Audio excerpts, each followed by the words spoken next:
talk about the different platforms that are available. So, there's you can podcast, you could do video, you could do content, you could blog, whatever it is.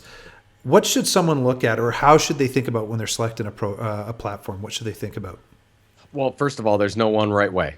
And that's what we talk about in the book. We've seen it successful with podcast platforms. We've seen it successful with videos. We've seen it successful with in-person events. We've seen it successful with blogs. First of all, what's the best for you? There's two things. What are you most comfortable doing as an entrepreneur, small business? But also, like, what's the story best told as?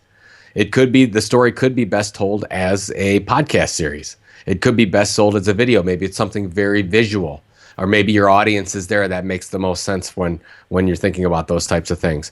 For us, it was a blog.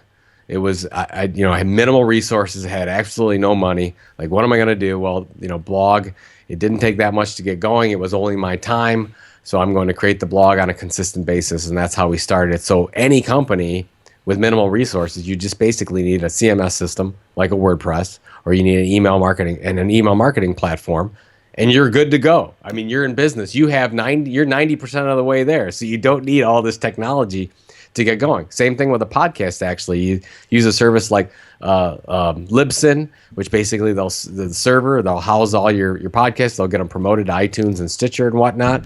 You get a good solid microphone, and you're in business. You're rocking. Videos are a little bit more. But I mean, if you think about, whether you're using any kind of video editing service, which doesn't cost that much today, you can do. I mean, my kids are doing video editing.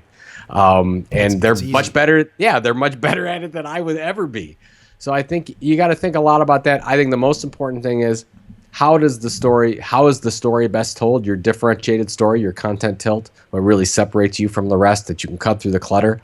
And then you think about, well, what makes the most sense for me as an organization as well. So you kind of take those hand in hand.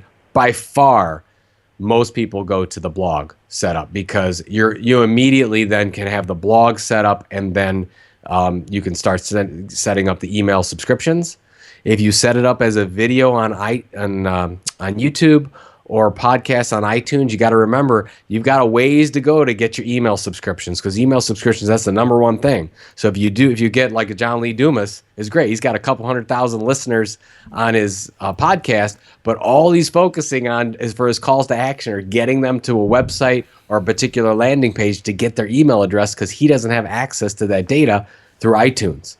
So same thing for YouTube. You might have a lot of subscribers, but you've got to get those subscribers turned into email subscriptions.